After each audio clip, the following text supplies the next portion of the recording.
How many of you thought about some things that you know that you deserve or you want out of life or you would like to enjoy experience and you found yourself blocking yourself? Raise your hand if that ever happened to you before. All right, very good. Here's what I want you to do. Shake somebody's hand on your right and your left, and here's what I want you to say. Whatever you're seeking, it's seeking you. It's seeking you. You can have it. You can have it. Give yourselves a round of applause, all right?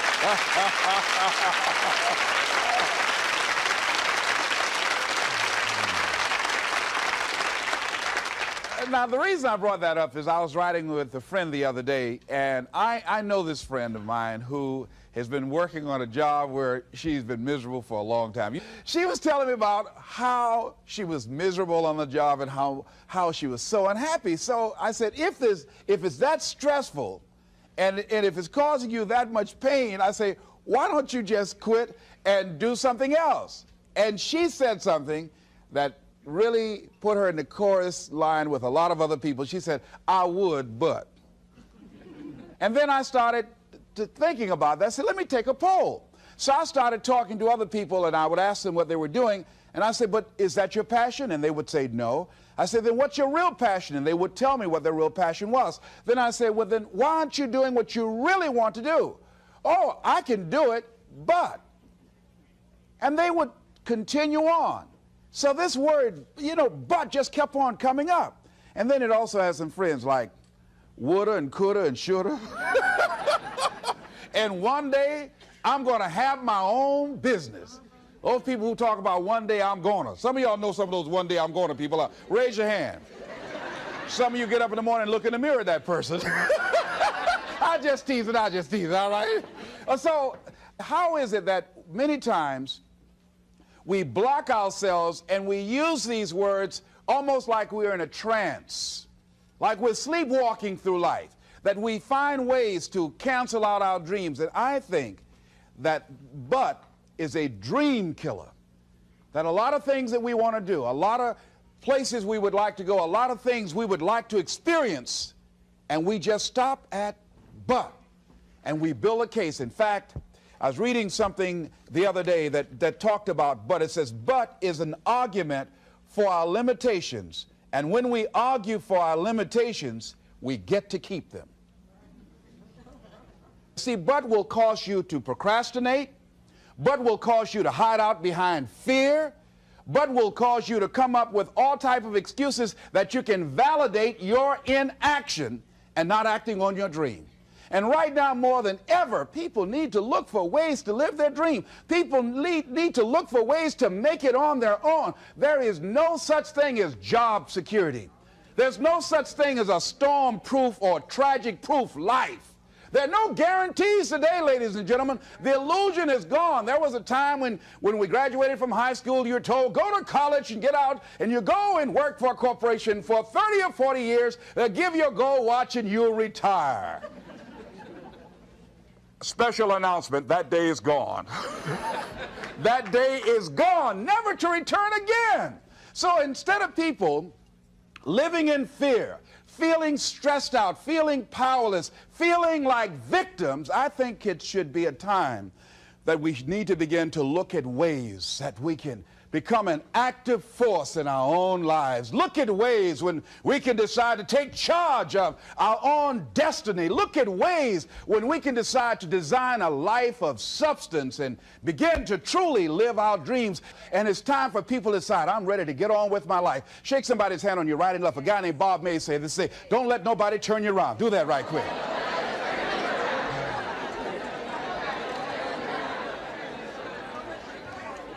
Now, a lot of people say, I'm going to live my life one day when things get right. When I get all my bills paid. When I get my feet on the ground. I say, what have you been walking on? See, there are no problem-free moments. A guy named Dimples had a record one time called, If It Ain't One Thing, It's Another. And I say, if it ain't one thing, it's 12 others. Always something there to build a case on why you can't move on, why you can't grow to the next level, why you can't begin to manifest your greatness, why you can't begin to live life on your terms. Always something there to block you, to keep you where you are, and keep you from beginning to develop your true greatness. Always some fear. How do we handle it? And I'm saying that if you've been hiding out behind but, if you've been using the fact that you don't have enough money or you don't have the education, take it head on. Go get the education. I was saying to a guy the other day who was saying, I said, how old are you? He says, 47 years old. I said, your sister told me that you can't read. He said, that's right. I said, why? Well, you know, I didn't go to school. I said, excuse me, how old are you? I'm 47. 47? Yes. And you can't read or write? Yes. Have you ever heard of adult school, adult education? Have you decided that you should learn how to read to begin to expand your world? Why are you using that as a racket? Why don't you decide now that you're going to expand your world, that if other people can learn, you could learn too? Well, it's hard for me. Have you been and sit in a class yet? Have you signed up yet? No, I haven't. See, a lot of people say no, ladies and gentlemen, to things, and they don't even know what they're saying no to. They haven't even challenged themselves. He hasn't even gone to sit into a class and say, teach me how to read. Instead, it's been easier for him to go through life, he thinks, trying to play a whole con game, pretending he knows how to do something that he doesn't know how to do. And you know what? Most of us go through life like that. Most of us go through life pretending that we're satisfied where we are, pretending that everything is okay, pretending that we don't have any special goals or ambitions or desires, when really deep down inside we do really want more. But if you look at our behavior, if you judge based upon what we do, that really will tell you some true stories about people, because you have to judge a tree by the fruit it bears, not the fruit that it talks about. See, a lot of people pretend that they want more out of life, but all you have to do is watch their actions. That will tell you something. So I used to pretend that I wanted to lose weight, but how could you tell I was pretending? Watch me when I have a piece of sweet potato pie.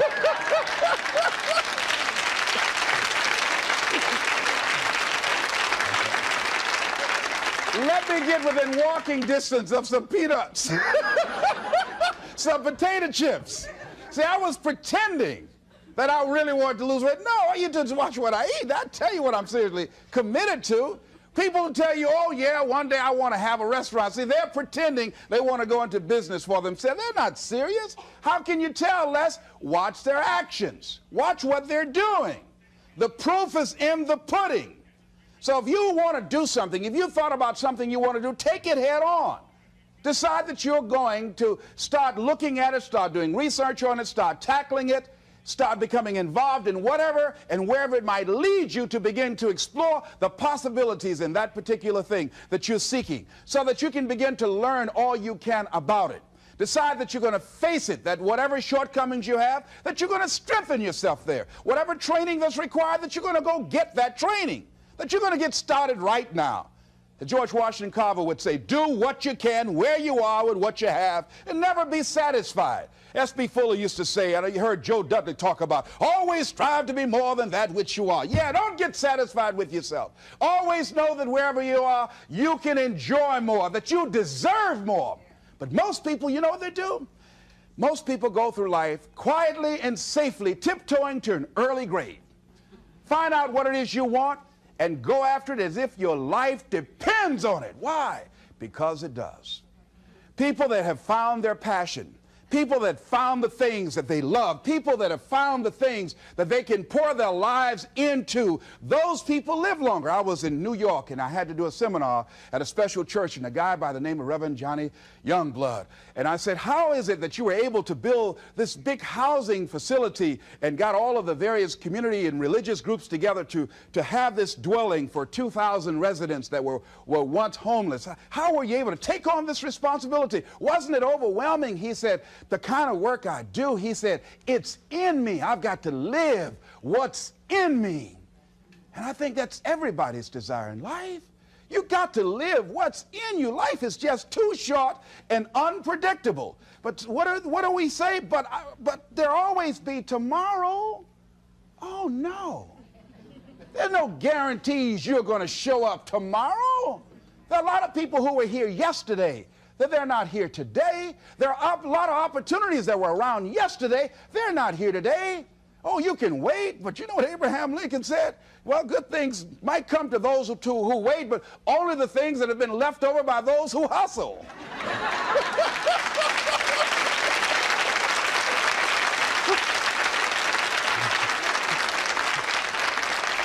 So who want to go through life picking up leftovers? You deserve much more than that. The leftovers is somebody has left you. So take it head on, begin to explore it. Here's something else. Decide to do it now. Decide whatever you want to do, that you are now going to become actively involved right now, exploring the possibilities for you. That you're going to look at it and do just a little bit of it right now. When I decided to become a speaker, I didn't just quit my job and just ran out and say, I'm a motivational speaker. No. What I did was I decided to start looking at other people that were involved in the speaking profession. I volunteered to work with some speakers so that I could learn. Whatever you want to do, get your feet wet. Gain some experience doing some volunteer work in the area and find out whether or not this thing you want to do will fit for you. A friend of mine told me he wanted to have a restaurant. I said, have you ever operated a restaurant before? He said, no. I said, well, really, you don't even know if you want one. I said, what's your expertise? What do you bring to the table? He said, I can cook real good. I said, well, what about the management side? What about the business part of the restaurant? You're not going to be cooking all the time. Somebody's got to receive the money. Who's going to manage the personnel? He said, you got it right. You got a point there. So this guy got a job in a restaurant in the evening time on a part-time basis. After doing that for a while, he said, you know what? I think I just want to be a chef. He said after working there, people didn't show up to work. He said it's hard to find the help. People weren't responsible. The headaches, the guests were just giving him problems day in and day out. They weren't ever satisfied. He said, no, I just think I'll stick to cooking.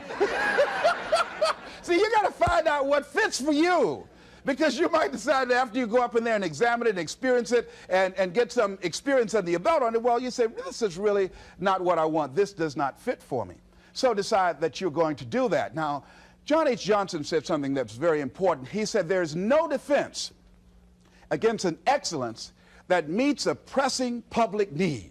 See, whatever you decide to do, look at it and find out what is it that I have that I could bring to the table that can begin to enable me to ensure that I could be successful in this. Where is the opening for you? There's room for you out here in the arena called life. There's room for you to come out and live your dream. Don't allow but to keep you in the corner or keep you up in the bleachers looking at life, being a spectator, not being a participant, making a difference in life. I believe that all of us came here with something. All of us showed up to give something, and that nobody's going to give that service that you have to give. No one's going to produce your product. No one's going to write your book. No one's going to open your academy. No one's going to begin to create your daycare with a special curriculum to help to cultivate the high self-esteem in our children. That's your idea. And if you don't bring your idea out here, when you die, all of us will suffer because we've been deprived of your genius because you allowed but to keep you in the bleachers and not pursuing your greatness. You take it to your grave with you. And that's what most people do.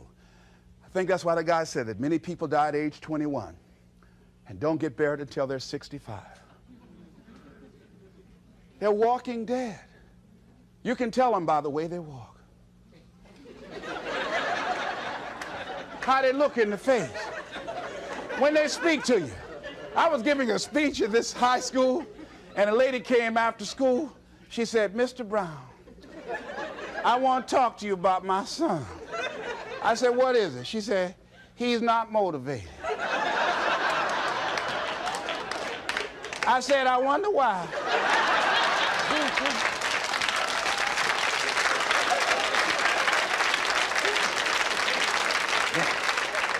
You got to have energy, ladies and gentlemen. You got to have life. If you're excited about what you're doing, even in the area of selling, you know people don't buy because of logical reasoning. People buy because of your way of feeling. People don't like to be around dead people. No, let the dead bury the dead. No, keep them away from you before they grab you and want to hold on to you or something. So the fact that whatever you do, you want to be excited about it.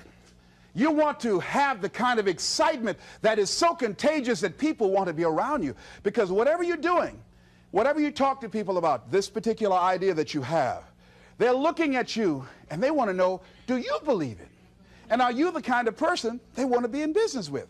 And if you're not positive, if you're not energetic, if you're not fired up about it, how can you expect anybody else to be fired up about your idea? Am I right? All right, repeat out to me, please. I'm going to be fired up about my dream. I'm going to go at it with everything I got. Shake somebody's hand on your right and left and say, you got what it takes.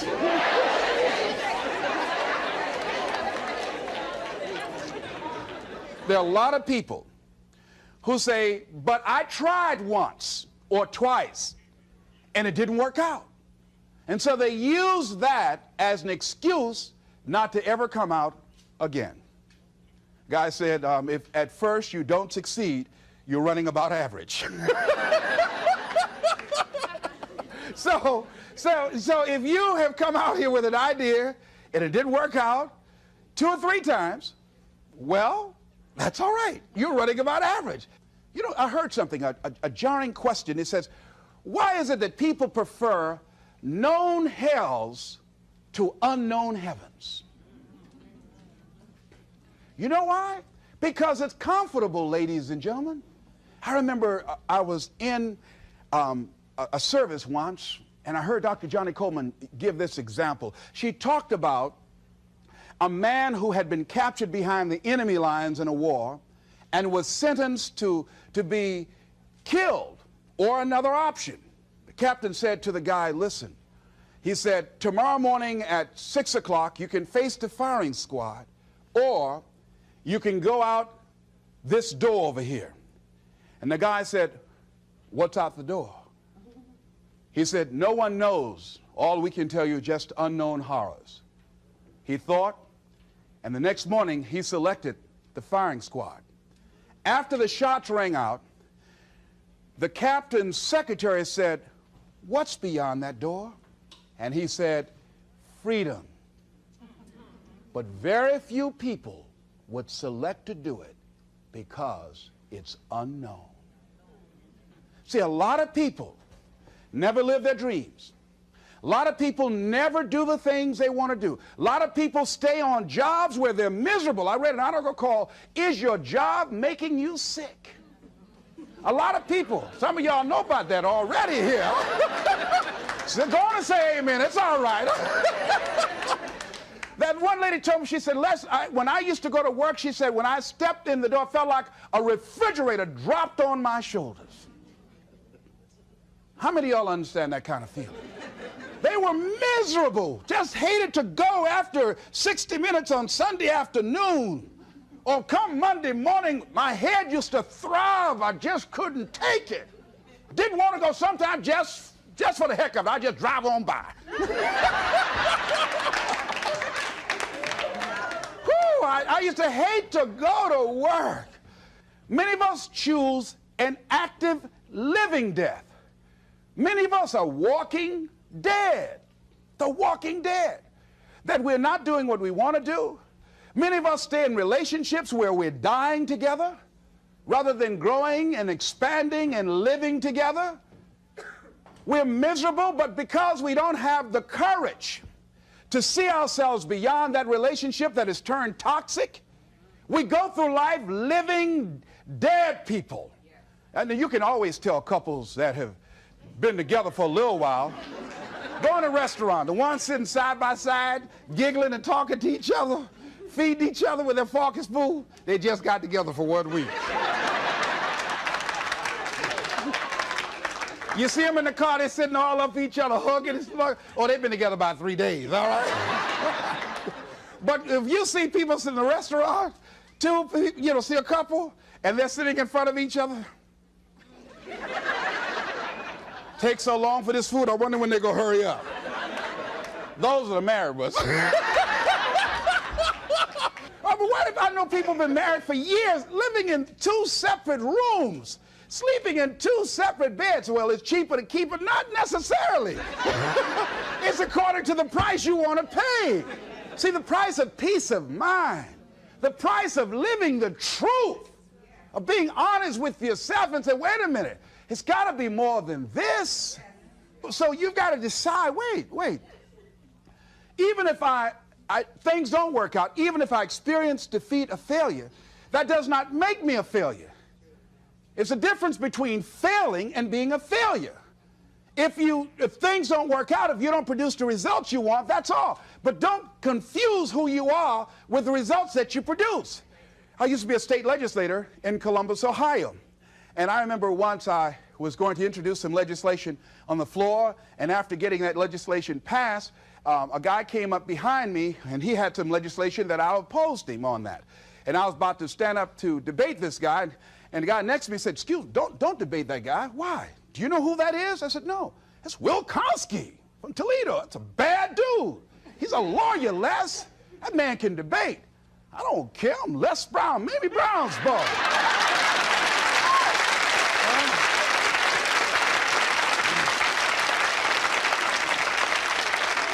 So I raised my hand. "Mr. Speaker," he said, "the gentleman from the 29th House District." I said, "Yes, sir. To tell the gentleman I'd like to take him on. Challenge him on this legislation." He said, Will Kosky said, "I would more than like to, Mr. Speaker." Everybody would say, "Whoa."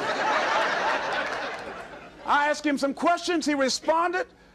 I say, I wonder why I asked that man that question. Will Kosky wore me out. I mean, I was so embarrassed, I just limped back to my room with my yes, I can attitude. However, here's what I learned. When you win, see, if I win a debate, I win because of what I know. When I lose because of what I don't know. So I had to check out, what is it that I did not know? I wasn't prepared. I did not do enough research. I did not do my homework. So he handled me like he wanted to. So I came back again. I waited on some other legislation, did my homework, but he was more than able to take me out again. But pretty soon, each time it would become a little bit more difficult and a little bit more difficult. And the older guy said, "Would you argue in behalf of this legislation for me?" I said, "Sure." I started volunteering to do work in the legislative committees for the older guys. I said, "Absolutely." And the more I did it, the better I became. And then people began to start respecting me. And when I would ask and say, "Mr. Speaker, I'd like to speak on that bill," some guys' lips start trembling and stuff, like Jimmy. Wait a minute, is there anything wrong? Do we have a problem here?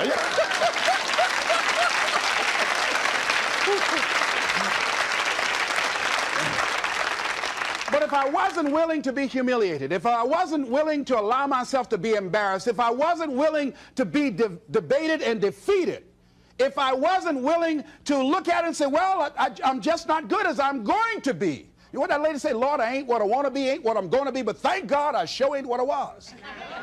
Doesn't that make sense?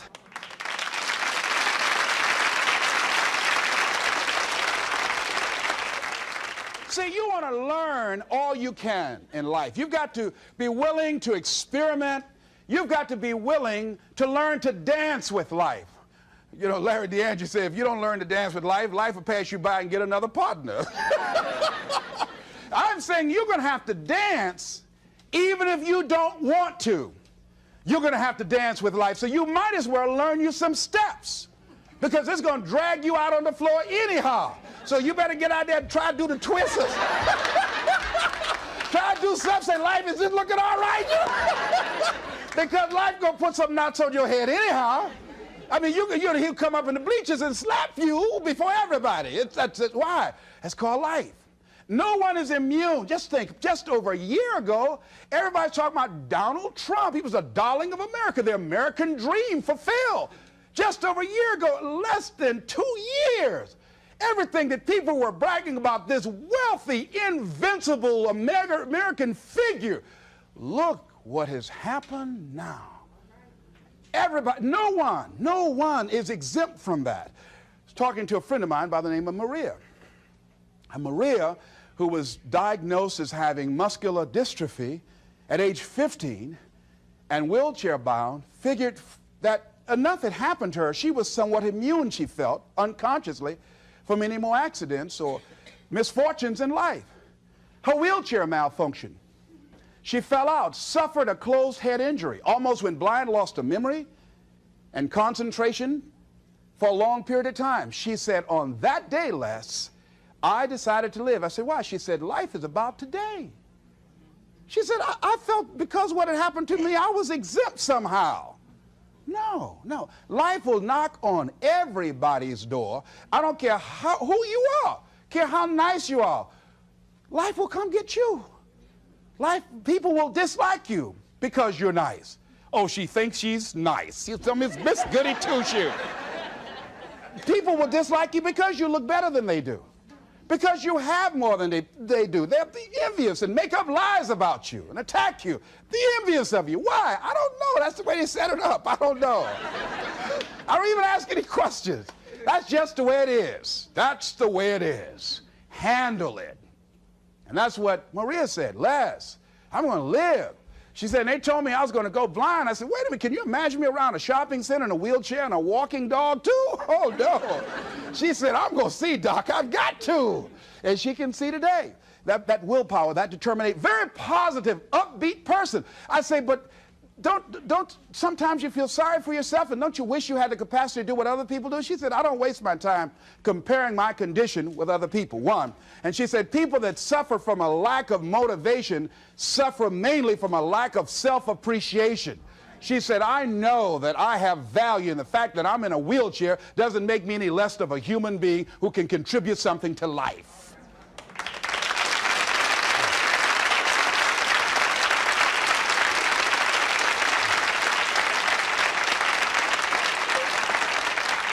And I'm saying that all of us can begin to affirm that my life is worthwhile. Doesn't matter what I've experienced. Doesn't matter about what I don't have. Doesn't matter about what I've gone through. What's important is that where I am right now, that I live life and I experience my life fully. She said, Les, before the accident, I wasn't living 100% of my life. I said, what were you living? She said, around 20%. And I said, you know what? I said, I know what that's like. See, if you go through life holding back, and most of us do, most of us, if we ask ourselves, have we done all we can do? Most of us will have to answer, no, we haven't. We've been holding back. We have ideas that we don't act on, things we want to do. We're afraid to take chances. We go through life trying to seek security and not coming outside of our comfort zone, and we take most of our stuff with us to the grave. And I'm saying that the fact that you're still here, that you're still breathing, you've got some more work, and you owe it to yourself. You owe it to yourself. So when you get up in the morning, that you can look yourself in the face and say, hey, I'm living my life on my terms. That's important. Not to give up on your dream, not to give up on yourself. Now, are there going to be some moments when you want to give up? Yes. Will there be some moments when it's going to seem like it's impossible? The pain that you're experiencing, the disappointment that you're experiencing, that you're going to say, it's not worth it? Yes, that's going to be right there for you. It's going to be in your face, telling you to go back. You're going to start listening to the buts, and buts will have all kind of help and support from your family members and friends saying, I told you, fool. You're going out to this positive thinking stuff. Look at you now. Bet you wish you had that job now. Remember, I lost my job. I was very controversial in Columbus, Ohio. I was in broadcasting. Lost my job, and here's what I learned. That you've got to immediately start using your energy positively. The old folks used to say, an idle mind is the devil's workshop. That's real.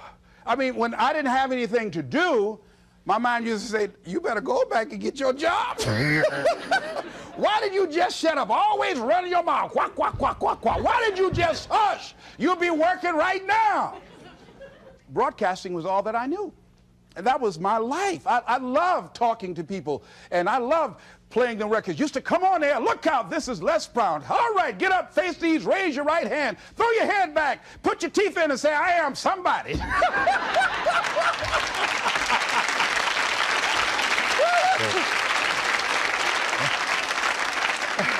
Now, here's what you discover when you're real good at what you do. A lot of people will find you to be a threat.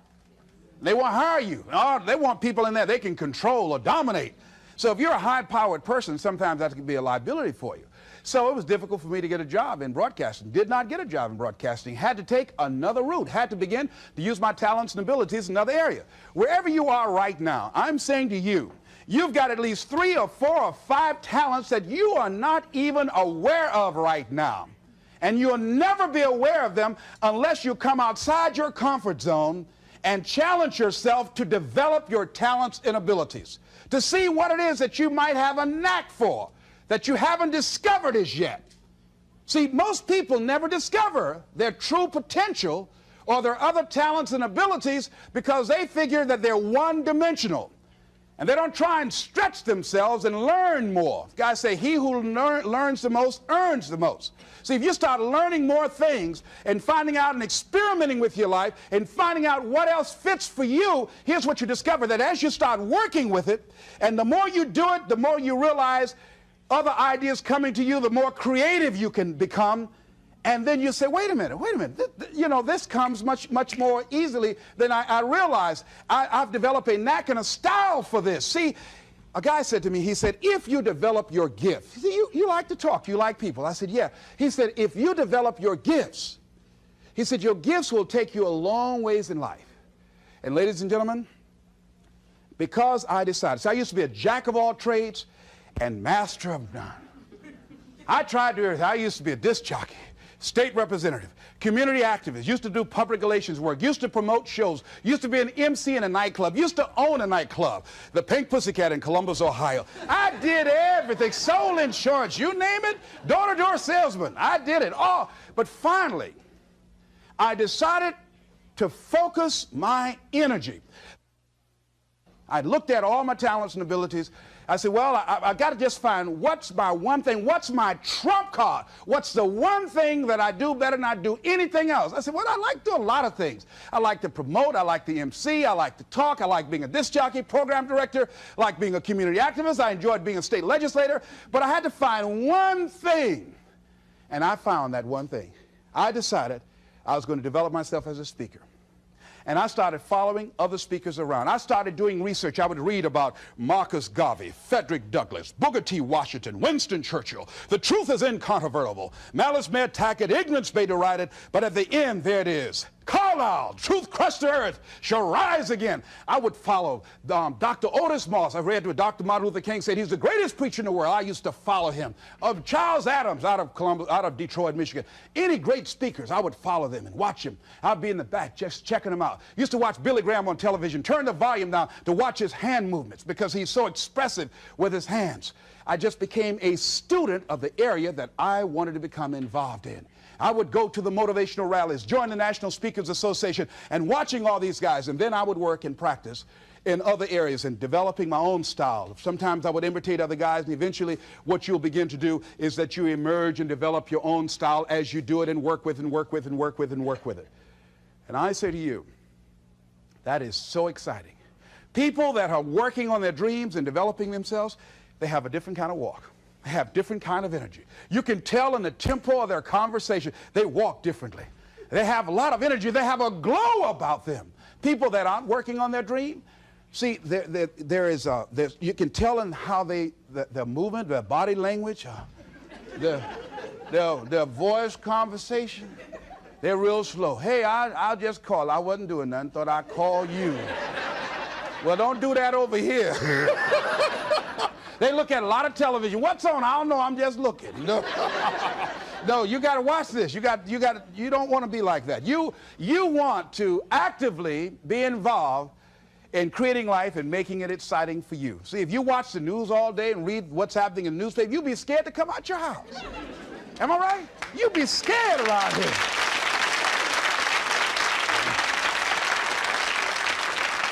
See, you got to keep the little boy and the little girl alive in you. See, most people don't smile. You know that? Just smile. Just smile sometimes. You know, even if you're homely, you look good when you smile. Watch this. Isn't that something? Smile at a homely person on your right or left right quick. You know that? Now, if you look over there and they're already smiling, then you are the homely one. I'll just play it. I'm glad to be alive.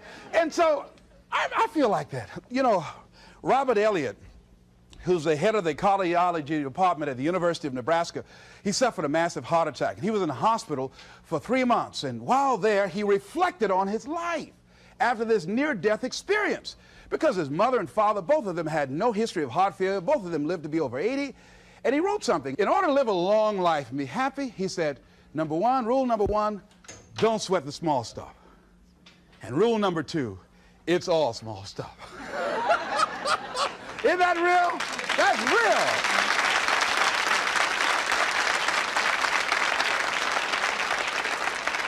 See, if you're working on your dream, sure there are going to be times you're going to want to give up. Sure there'll be times in life I'll knock you down and catch you on the blind side. But the challenge is to hold on. And if you hold on tenaciously, I say the universe is on your side. A way will come out of nowhere. Someone will step forward and help you. Just a blessing. Who are you? I don't know, but thank you for coming. Hey.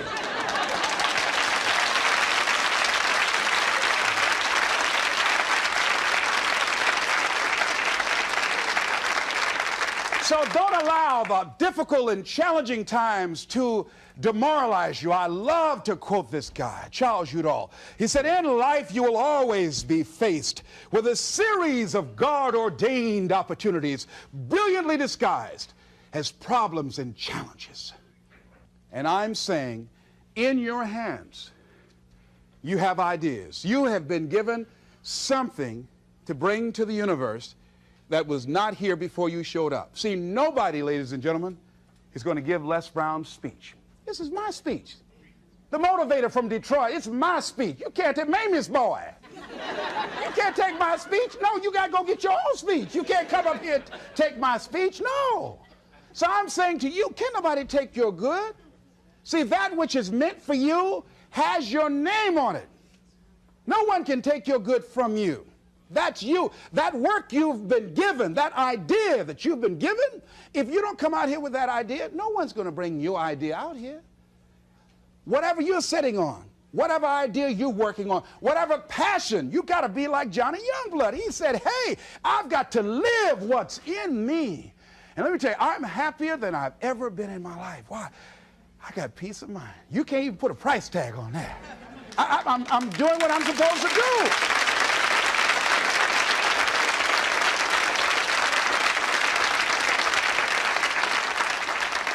And I say to you, the universe is calling you. A young lady wrote me a letter once after hearing me speak in Detroit, and I had just finished working with some kids, and it really was a short letter.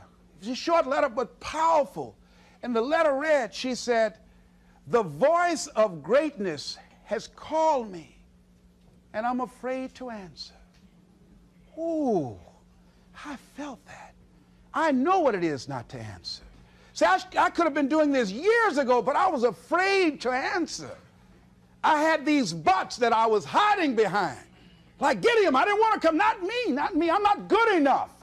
Wait, let me get ready. You know, you ever seen those perpetual students? Oh, let me get ready. Got a friend named Carolyn, been going to school 10 years, got all kind of degrees. Ain't doing nothing in life. You know? I'm saying answer your call. The universe is calling you.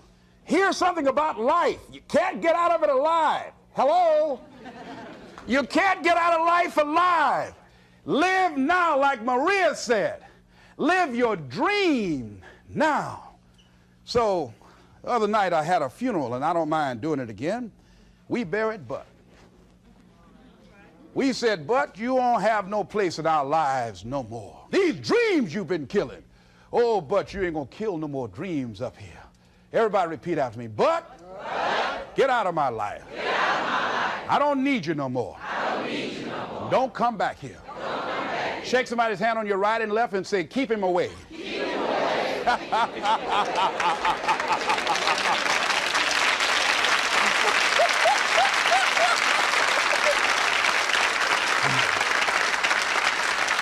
So finally I say, look at your life and decide that my life is beautiful, that my life is meaningful to me. I'm not exactly sure what I want to do, but because my life means so much to me, and there are no guarantees in life, I'm going to live as much as I can each day. I'm going to do what I can where I am right now. And whatever I shared with you, I read a book called It Works If You Work It. That's what Johnny Coleman said. See, if you don't decide to act on your dream, if you don't decide to make a decision to live your life, if you don't decide to step into your fears, if you don't decide to say yes to your life, it will never work for you. The time for just wishing is past. Time for doing, that's the time right now. Time for acting on your dream, holding on courageously, as Winston Churchill said, and not lose enthusiasm. Time to face yourself and talk to yourself in the mirror. Time to look around and become creative and see what need or service that you can provide with high standards so that people will talk about you being a master at what you do because of the commitment of pride and excellence and high standards that you've set for yourself. It's time for you to look within yourself and decide that I'm in charge of my destiny. I'm in charge here, and I'm not going to allow anybody to turn me around. I am determined that I'm going to make it. And here's something, ladies and gentlemen, when you make it important, it's not a preference, it's not negotiable, it's a must. And when you decide, I'm going to do it, regardless of the opposition, regardless of the difficulties, I'm going to make this happen because it's important to me, I'm saying the universe will yield to you and life will never be the same again. Live your dream. This is Mrs. Mamie Brown's baby boy, Leslie Calvin Brown, saying it's been a plumb pleasing pleasure as well as a privilege. Thank you all here.